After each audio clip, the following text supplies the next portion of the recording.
It's 1 in the morning and we should be asleep, but here she is. Snickers though. Yeah, that's right. It's the food of champions. I mean, what can I say? Alright, maybe we'll go to bed soon. Maybe not. Maybe not. We're gonna be the ones that are falling asleep in the back. Why are you zooming into my forehead?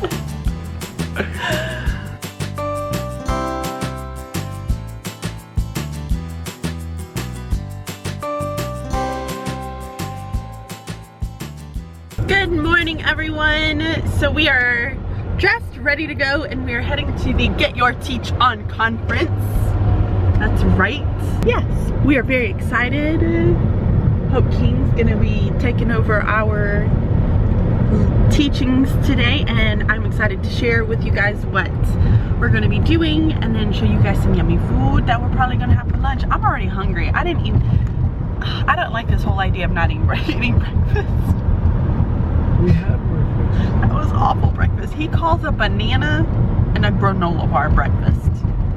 I'm talking about, I want some bacon and eggs and biscuits and gravy. Man, I sound like I'm from the South. Right? So, I'm gonna take you guys along with us, show you guys all the cool stuff that we're doing. Hopefully if I can record some of it. I don't know how much I'm gonna be able to record. Sorry, it's really bumpy here. Yeah. This is the most boring vlog ever. He just called me boring, for the record. I am not boring. I am fun, even though I did go to sleep. So I had a headache last night, and I can't tell if it was from having half of a margarita or not. Should I know? Oh, I need this. So I had a headache last night, and then while I was working out, like my head started hurting again. I get really bad migraines. So, we'll see how it goes. Oh, yeah, I need a Diet Coke, so we gotta stop and get a Diet Coke. Turn right onto East Dallas Road. Oh, we're gonna turn right there. That's awesome! Talk to you in a minute. Alright, got my Diet Coke. We're set. Good to go. Junior. Lila? Stop.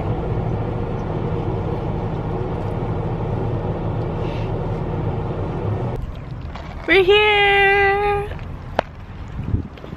The sun is really bright, but we're at the conference center.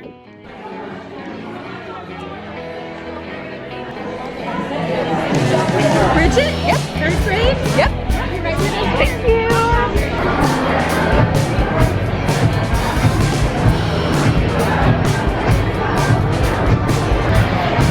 Here, and I'm vlogging.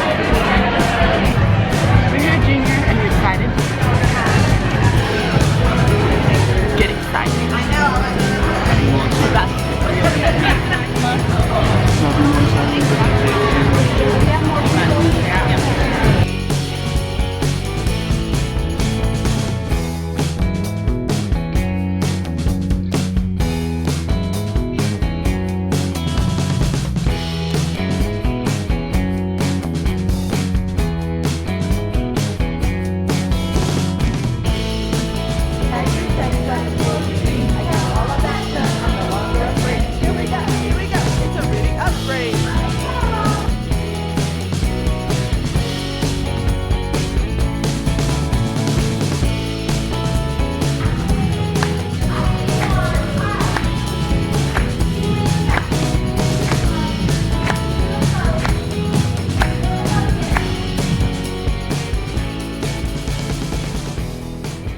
Hey guys, so we are leaving our hotel room. We got back from the conference probably what, about 5 o'clock or so? A little bit before 5, like a couple minutes before 5. And so good. It was so good. It was really, really good. So now we are heading out to a teacher meetup. So we're gonna do a meetup. Look at my dress, I love it. It looks so pretty. So that's what we're doing now. We're going to this meetup. I might vlog a little bit while I'm there, depending on how self-conscious I am. I don't really know. And kind of add some snippets right here.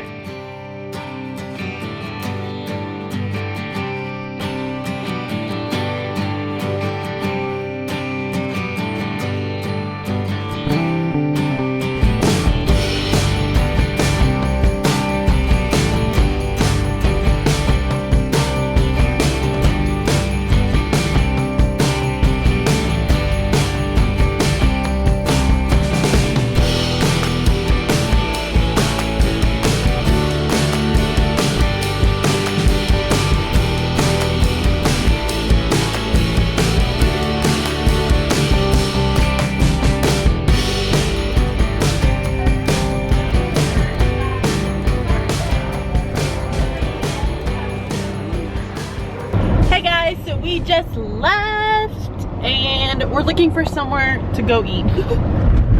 Because I'm still hungry. I'm almost hangry. It's really sad. Like, I'm starting to get really irritable. I think because I'm that hungry. I think I'm going through a growth spurt, to be honest. I'm not really sure. Anyways, so cool news. Mr. G won something. Isn't that cool? Check out his prize. He's driving. He can't do it. He won a free year of ESGI, which is a reading assessment website, which is really cool. So we're excited to figure out what this is and what it does. So we'll let you know. But we're excited about that. We're going to find somewhere to eat so we can sit down and just kind of talk and like unwind from all the crazy awesomeness that's been happening. So, yeah. What was that noise? What? I was like, eh! You know, it's excited noise. It was an excited noise. Okay. Y'all know I'm excited. I'm excited. We went to this one place and it was a bunch of fancy restaurants. Like, people were like almost in ball gowns. Okay, that's exaggeration, but I mean, people were fancy. So we went out to lunch, and that's that place right there. So we went out to lunch and we were like walking. Well, I know we drove. We were walking around after we had parked to find somewhere to eat. And we walked into this one place and it straight up smelled like alcohol and cigars. Right? It was really, really bad. Like, I couldn't breathe. I was like, so we had to leave that place. But we did go to some really nice Italian place. But the only sad thing was that I was still hungry. So, lots of cool things that we're excited to tell you guys later on today. So tonight when we get back to the hotel, we're gonna kind of wind down, show you guys everything that we got. So we're gonna do that. We'll find somewhere to eat and then we'll show you guys. So people could tell us like where to eat. I know. Sad. Because could do a Periscope. No. Well, we're gonna find somewhere to eat. As soon as we find somewhere to eat, we're gonna show you guys like our meal and kind of talk to you guys there. So we're at Saltgrass Steakhouse. Mainly because we wanted to get artichoke dip.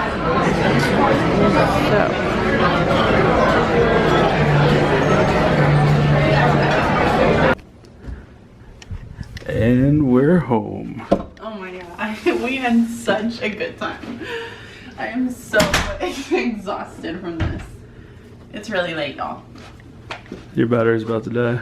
Woo! What a good day. But I've been loving my dress. Yes, what a good day. It was awesome. I'm tired. Do I look tired? A little bit. Wake up. Hey guys, so it is extremely late. We went out to dinner, had a meetup, all this good jazz, and we kind of had like some rest time in between. So we are kind of going to reflect on some things that happened today at the Get Your Teach On conference. And we wanted to share with you guys some of our thinking, some of our learning that we did, and just kind of us processing it all and just reflecting on it. So yeah. Should we take out our stuff?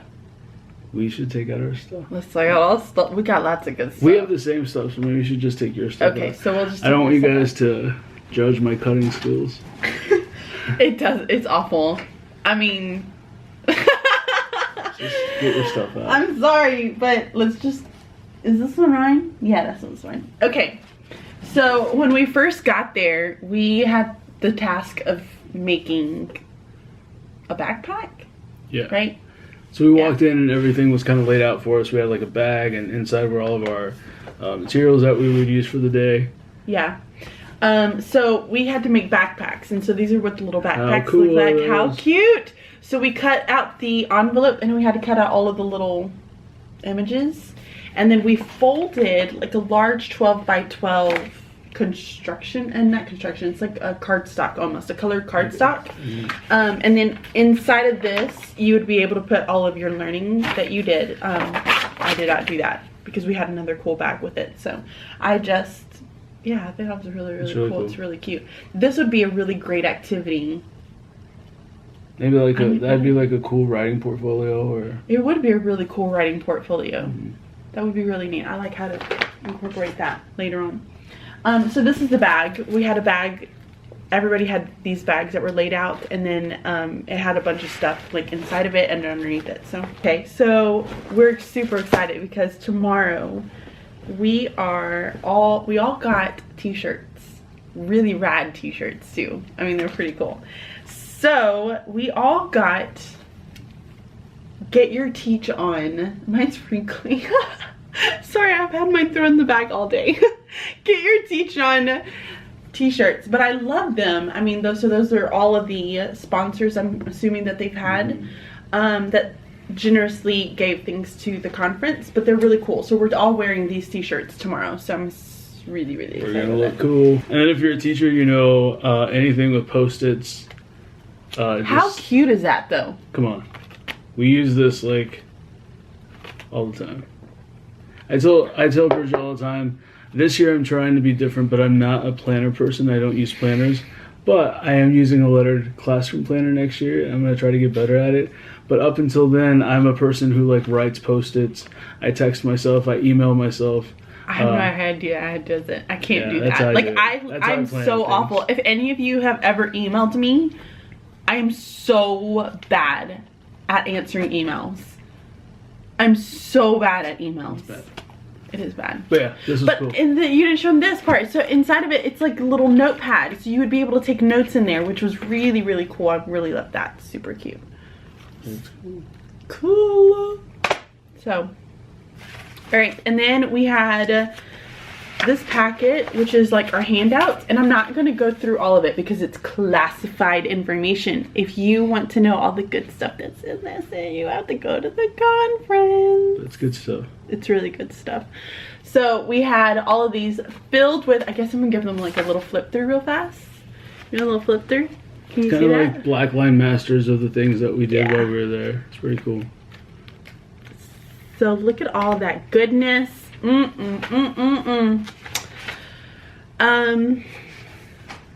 else do we have? Oh my goodness. See, like we had just like a huge Ziploc bag full of stuff. I mean, it was, you know what I loved the most about this is that where some conferences, like I know when I went to the STE conference, you know, there was a lot of that said, it was a make and take. It was a make and take, make and take.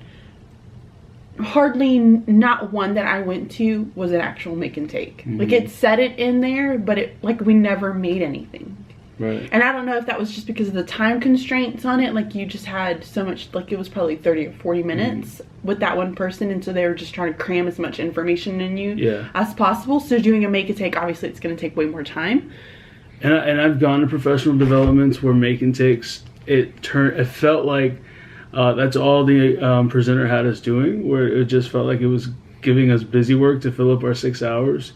So sometimes those kind of workshops where there's like lots of foldables, lots of things where we're making our things, it feels like counterproductive, like we're not doing anything good. But I feel like the things we did today were quick, they were fun. I do believe that so many times you'll look at something like this and it looks like fluff, but there is something to be said about practicing cutting and creating something is something that I think should be part of the classroom. Yeah. So when you do have something that's fast and it's quick, I think it's valuable. And the way that we did it too was like in transition times, like people could be going to the bathroom during that time. So it was like during that time where people were getting up, they were going to the bathroom, they were getting drinks, they were kind of stepping out and they were moving and they were still getting this done at the same time. So like this didn't take up the majority of the time, but I mean, this was really fun stuff that like, as like Carol always says, like it's the novelty of it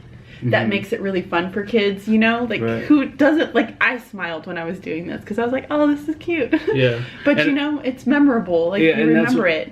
And that's one of the biggest things, like in my classroom, it's not, you can't do it every day, but when I do anything in the classroom, I try to have memorable experiences because I think it's just not in the classroom, but in life, we remember best when there's a good memory attached to it.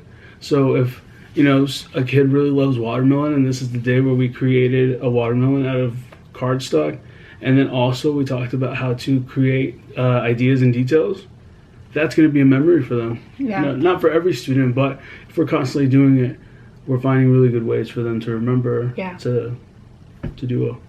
It's really, really good. Okay, so it was so funny that sitting there in the conference, and I was just telling Mr. G this too, is that he just like soaks everything in, and I'm like the crazy note taker. So I'm over there with all my notes, and I'm like trying to write it down as fast as possible, and I'm over there taking pictures, and he's just like, no, I take notes. It's more like chicken scratch.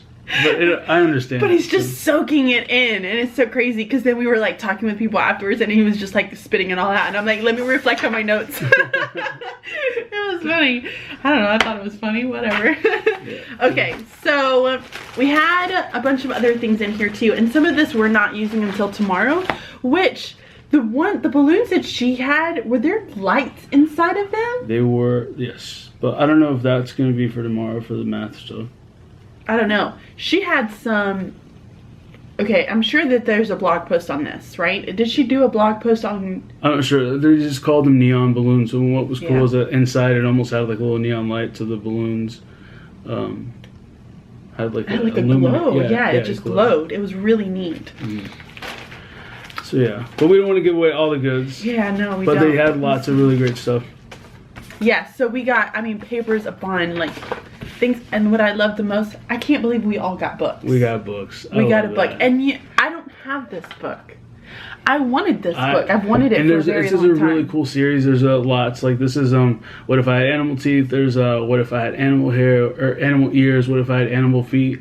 And these are really good informational texts to use with the students because it's engaging, it's fun, and they can practice looking at that type of text structure. Because for at least for me in 3rd grade, informational text is one of the hardest types of text that we look at. Really? Because it's really hard. It's really easy for them to kind of disengage. If sometimes you have readers that like informational text, and that's the type of reading you do, but then you have students who are more of fiction readers. So when you plop some nonfiction in front of them, it's hard for them to connect to it. But when you have... It's really interesting. Yeah, so when you have something fun and engaging like this, it's a great tool to practice. Well, it's a great tool to have to practice informational text. I say that because like in kindergarten, it is so much easier for a 5 and 6-year-old to connect with informational text than with fiction text. Sometimes that fiction text is so abstract, and they are really having to use the imagination. And informational text, it's very, if you're talking about a bear or a dog or something that's just you're learning information about, like autumn, where they can actually see it and use their 5 senses to be able to explore it. Like they are so much more engaged in nonfiction. That's interesting how it's gonna. I'm interested to see how that changes once I get into 4th grade. So really, really cool. Okay, so me and Bridget have waited to talk about the conference until we got in front of a camera, which I think is weird. Yeah. But, and we were like in dinner, and I was like, no, let's not talk about the conference. Let's not talk about it. So it was a really great conference, a lot of great, meeting great people, lots of great things learned. But we want to share like our one biggest takeaway. Yeah, the biggest takeaway for me, I have been struggling a lot with, I guess, the structure of what reading workshop will look like, what reading and writing workshop will look like for an upper grade, because I know kindergarten so well, and I know, you have your stations, you have your activities that you're doing. A lot of you know that I do smart centers and just that type of thing. But then looking at how am I going to make those changes once I get into 4th grade? So I, at one point, was like, okay, well, I just need to let them read, because I've been reading The Book Whisperer, and she just advocates so much on just giving kids the opportunity to just read. Well, I said, well, I knew that I can't just let them read all the time. I know they need to have a lot of reading, but then I knew that I also needed to have a lot of actual lessons where I modeled lessons for them. I've given them opportunities where I've scaffolded those lessons for them. But that was the biggest thing for me, is that now I feel like I have just a clearer picture in my head of what it is that I will actually do inside of my classroom, and how I'm going to incorporate both, giving my students that choice and giving them that independent reading time, and also giving them that structure of mini lessons and learning those strategies and being able to practice using those skills in their reading. So that is my biggest takeaway. And today, by the way, was only ELA. We talked just reading and writing today. That's all we talked about today. So. Yes.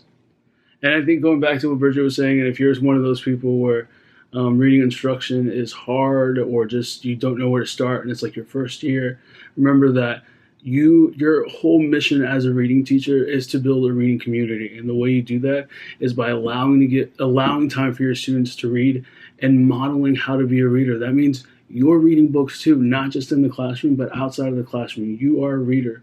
So then that way, when the students are reading, you know books, you know how to, we say reading or turning students into readers is kind of like going on dates. Yeah. You got to find like the right book for them to get interested in. Yeah. And that's our sole purpose. And so that's why we have guided time and mini lessons to model how to be a reader. How do I look at this text? How do I think while I read this type of text?